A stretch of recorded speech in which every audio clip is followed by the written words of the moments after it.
Andy, did you hear that? Come on. Did I hear what? That whistle. That's the Rinso White whistle. And Rinso means us. That's right. Rinso gets clothes Rinso White, and Rinso presents the Amos and Andy Show.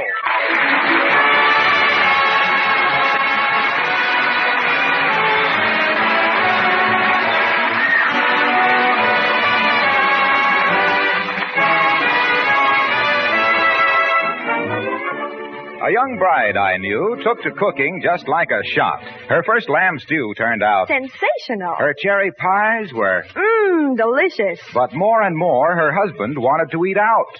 Why? We had a pact. I dried the dishes and put them away, but he did the dishwashing. Oh, and no Rinso? No Rinso. We were using a slow-poke bar soap. That is at first. But then you found out about Rinso, eh? Mm-hmm. Now we eat home every night. Gosh, the biggest pile of dishes is done in way less time, with Rinso suds in the dishpan. Yes, stubborn pots and greasy pans come shining clean in far less time. Rinso soapy-rich suds are easy on your hands, too. Try Rinso tomorrow. And now, our stars, Amos and Andy.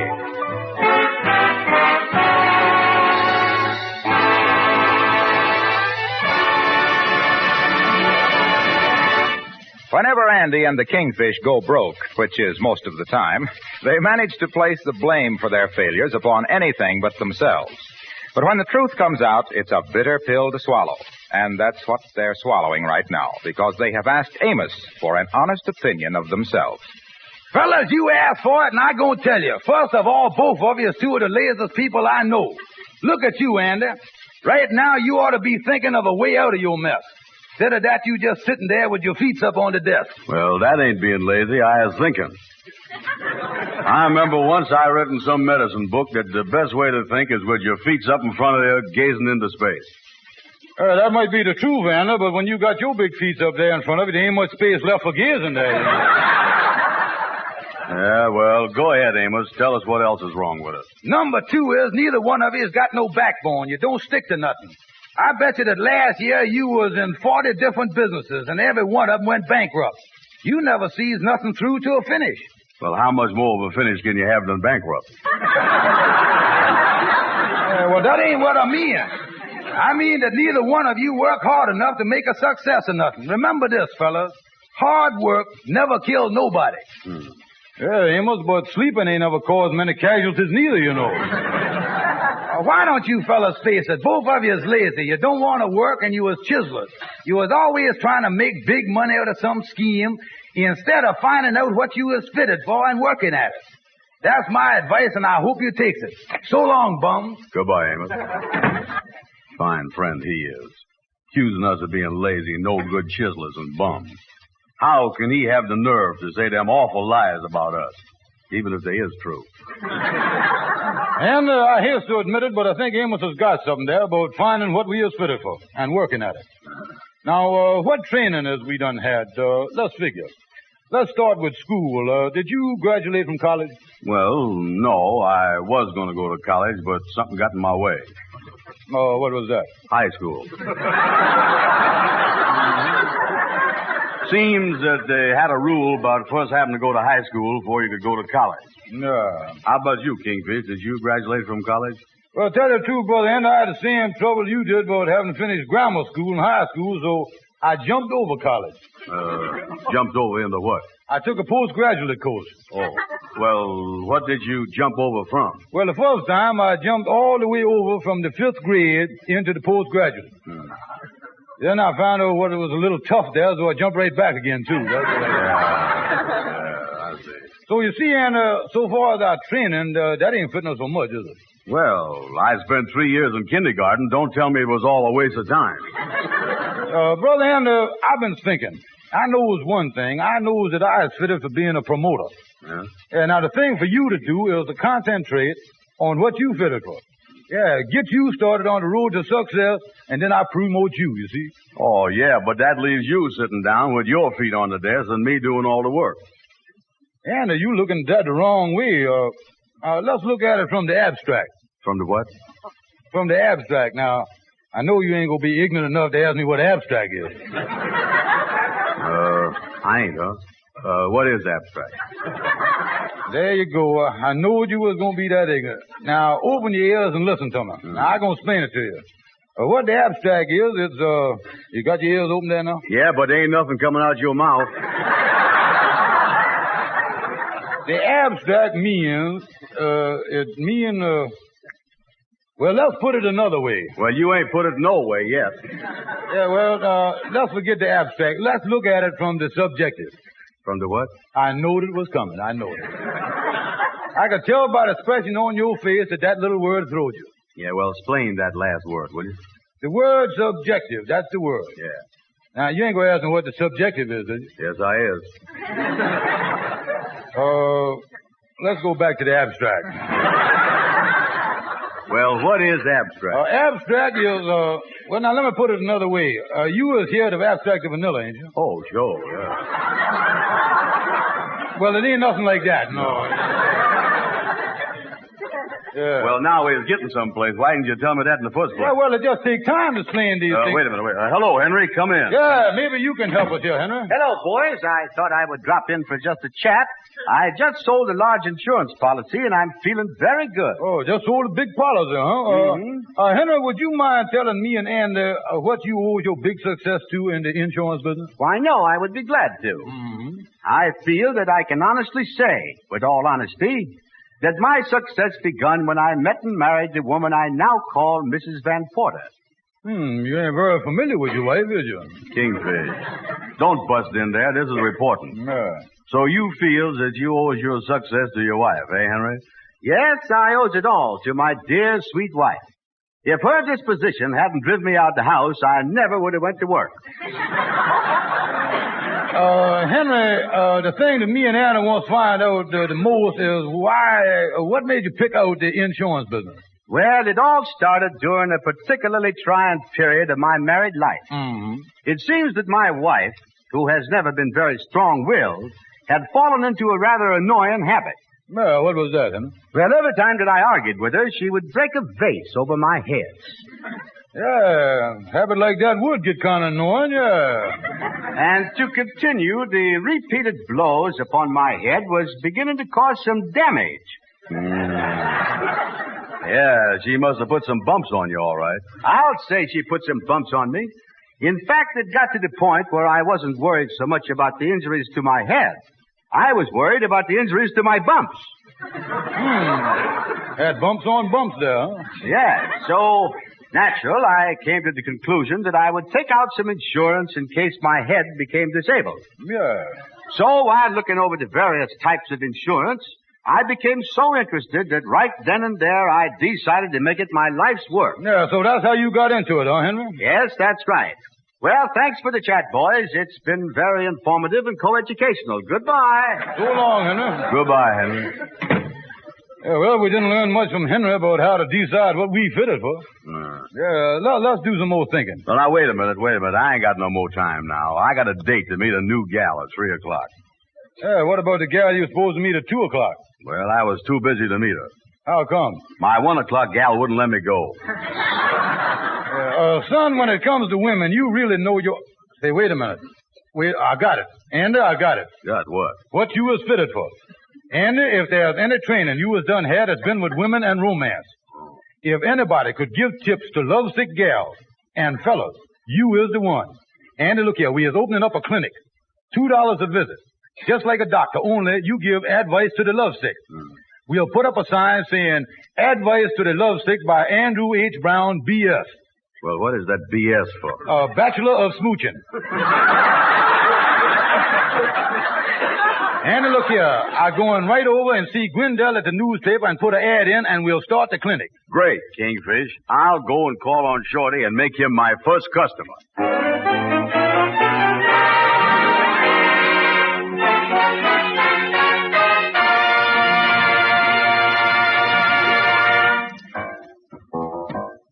The Mystic Knights of the Sea Quartet singing Don't Fence Me In. Oh, give me land, lots of land under starry skies above. Don't fence me in. Let me ride through the wide open country that I love. Don't fence me in. Let me be by myself in the evening breeze. Listen to the murmur of the cottonwood trees. Send me off forever, but I ask you, please, don't fence me in. Just turn me loose. Turn me loose. Underneath the western sky. On my Cayuse. Let me run till I see the mountains rise. I want to ride to the ridge where the west commences. Gaze at the moon until I lose my senses. And look at harbors that I can't stand fences. Don't fence me in.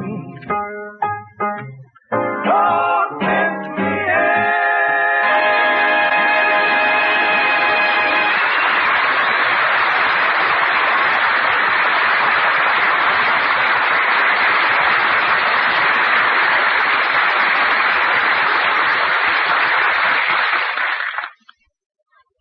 Shorty, before I tell you the reason I dropped over to see you, do you mind if I ask you a personal question? I know, Andy. Go right ahead. Yeah, well,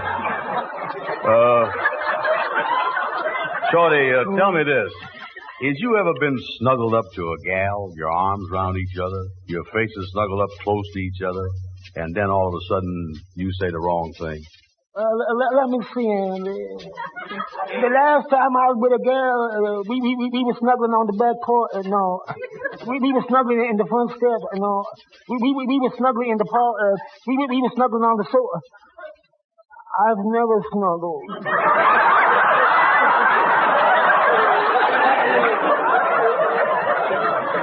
Well, look here. In that case, Shorty, I is just the fellow you need.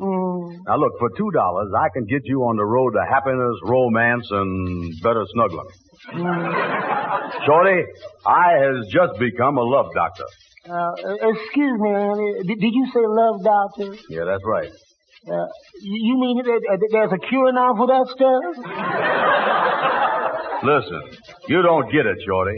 I mean, for a $2 fee, like a doctor, I learned you how to handle women and what to say so they'll fall in love with you, maybe even marry you. Marry me? Yeah, that's where my service comes in handy, Shorty. Without me helping you, you might get a wife that'll talk your head off and nag at you all the time instead of getting the other kind. And Andy, you mean there really is another kind?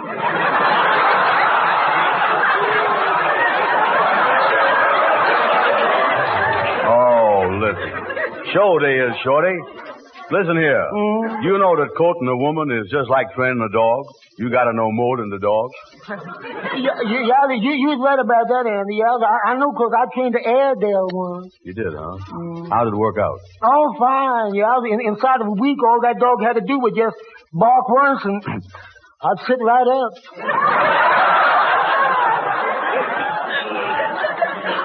Shorty, I can see where you were certainly the type that would let a woman wrap you around her little finger.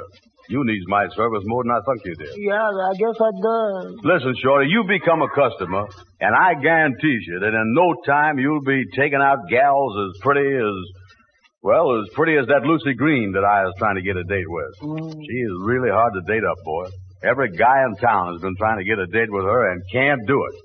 Yeah, Lucy Green is awful pretty. Yeah, well, how about starting that service with me tonight, Shorty? No, I can't tonight, Andy, no. But tonight I gotta visit my aunt. I gotta meet my brother. I'm taking my sister out. My uncle is coming to my place, and I got a date with Lucy Green.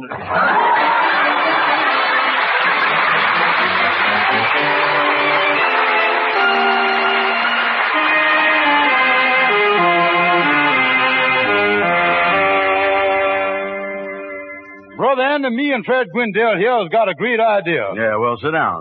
Yeah, we sure will, Andy. Now, wait till we tell you about it. Yeah, what is the idea? Well, now, look here, Andy. Instead of you giving hints to the lovesick people in person, why can't you do it through the newspaper where I work? Write a column. You mean me write a love column? That's right, Andy. Now, look here. This column is going to be called Love Hints to the Lovesick. But you ain't going to write it under your own name. Wow. Yeah, you see, Andy, you was going to write it under what we calls in the writing profession a nominal diploma. I is, huh? Yeah, Andy, now, look here. You're going to write the column under the name of Juliet Hart.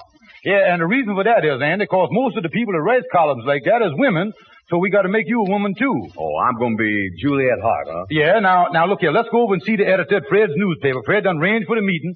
All we got to do is to convince him that you knows the subject of love from one end to the other. Yeah. Now, we got to convince him that up till the time that you become Juliet, you was Harlem's biggest Romeo.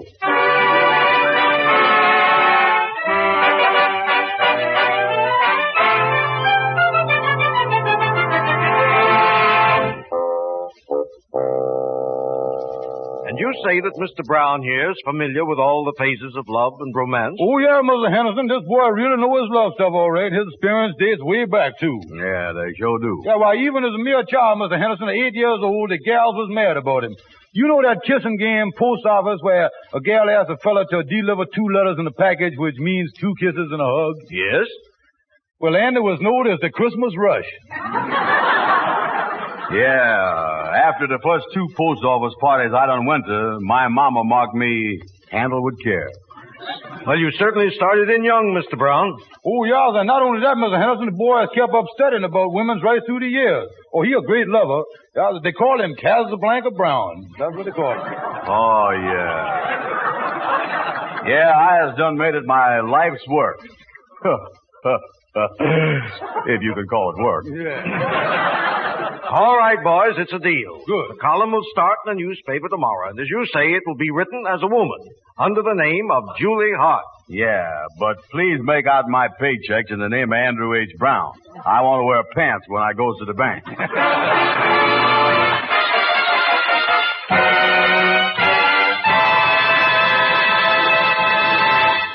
Say, folks, remember that bride I was telling you about a while back? Well, you know, when she got married, she loved everything about her home. Loved taking care of it. Remember I told you how she loved to cook? That's fun. And she loved to...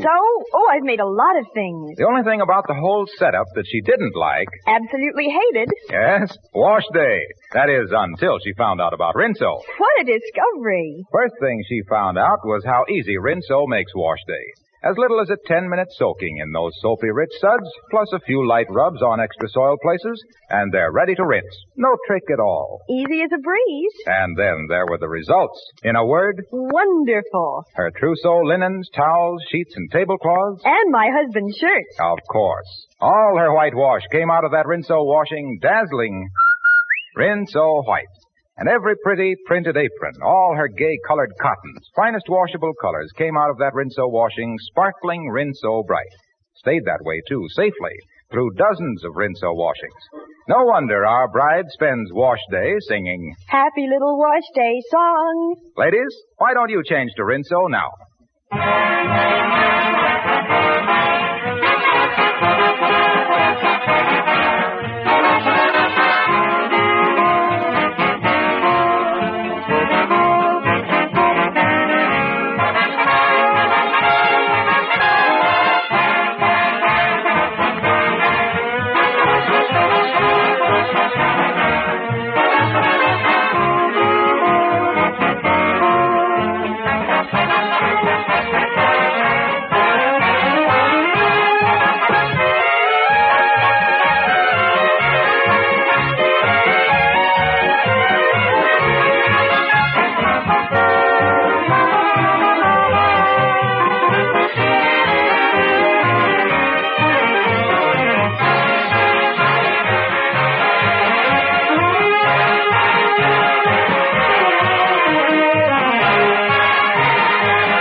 Come in, Kingfish, come in. Yeah, well, how's my cute little Juliet this morning?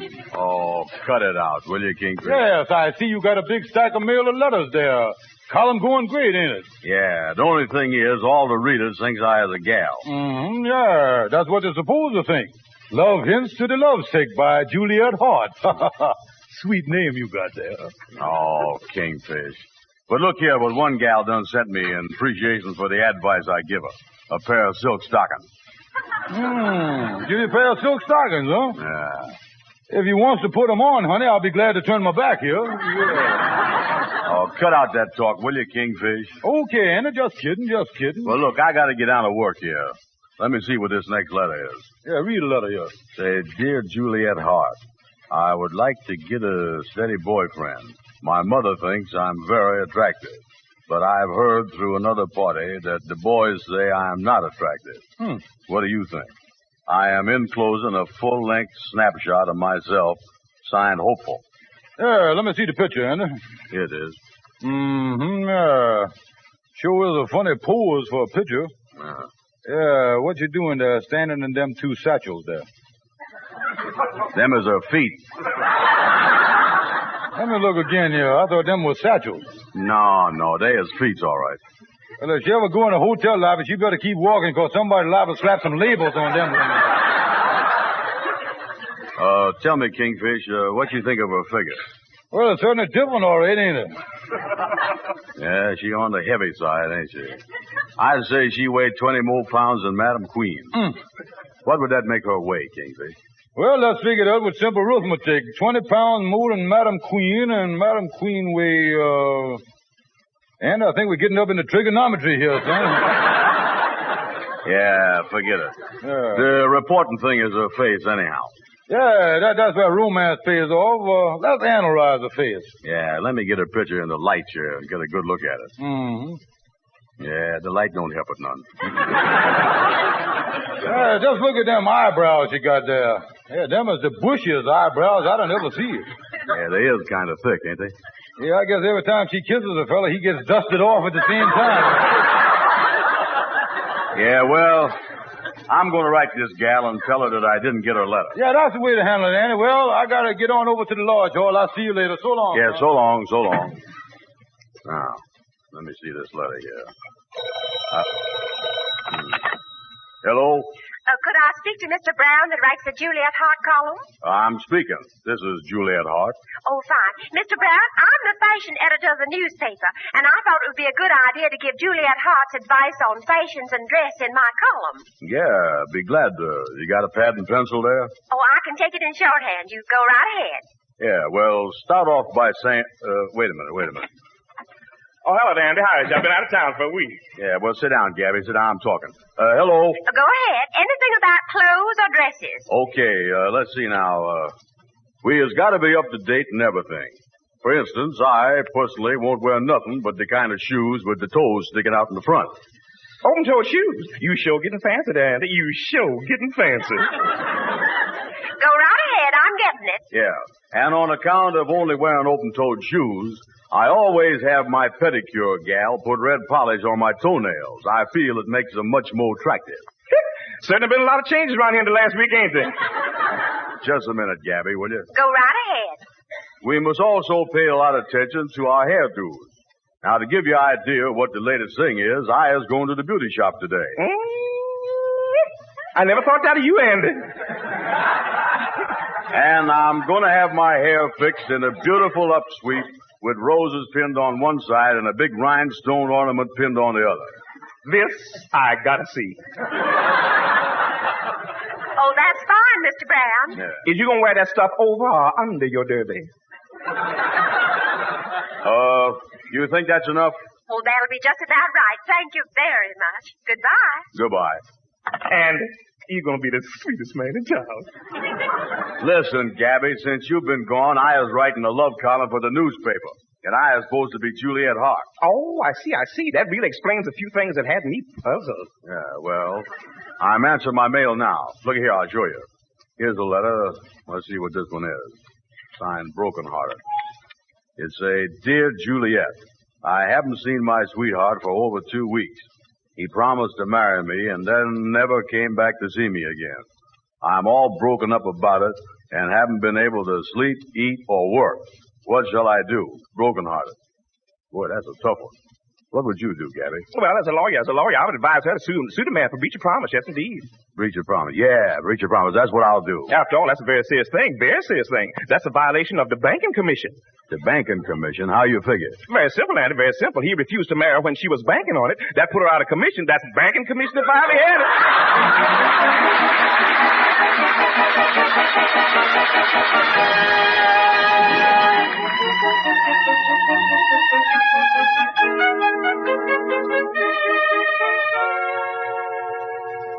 Well, Andy, I'm sure happy you're making a success out of this column you got in the newspaper. Oh, yeah, Amos. The thing been going over 2 weeks now, and it's a big success. I was making $35 a week. Oh, that's great, Andy. Yeah, well, I better get back to this stack of letters here. They're coming in like wildfire. Oh, yeah, you got a lot of them there, all right. You better get busy and answer them, son. Yeah, let me look through them here. Yeah, let's hear them. You know, Amos, this is the first time in my life I done ever had a job that I liked. It's the first time I ever been out of trouble, making good money, and I ain't got nothing to worry about. Oh, I'm sure glad to hear that, Andy. I'm proud of you, son. Oh, yeah. Hey, wait a minute. Here's another letter from that Miss Brokenhearted. Huh? Yeah, Gabby helped me answer the first one. Yeah. I think I told her to sue for breach of promise or something like that. Yeah, what does it say, Andy? What did you say? Say here, Dear Juliet, you will never know how much I appreciate you writing me about my boyfriend who promised to marry me and walked out. I have talked it over with my family, and they agree with you. Yeah, you sure know your stuff all right, Andy. Oh, yeah. Then she go on to say here, Juliet, dear, thank you again, and I am taking your advice. Today, I am starting the breach of promise suit against Andrew H. Brown.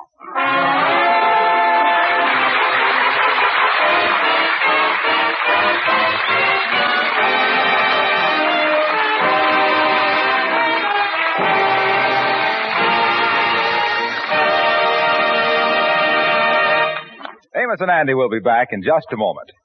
What a combination, your washing machine and soapy rich Rinso. With as little as a 5-minute run per load, they'll get your clothes Rinso white and Rinso bright. Next time, make it a Rinso wash day and whistle while you wash. Rinso white, happy little wash day song. Rinso white, birdie sing it all day long. Your clothes are so white and the color so bright, you sing as you work along. Rinso white, happy little wash day song. And here are Amos and Andy. Ladies and gentlemen, the horrible disease of infantile paralysis must be stamped out. It can strike anywhere, the rich and the poor alike. Join the March of Dimes. Help the fight against this dread disease by sending as much money as you can to the White House, Washington, D.C.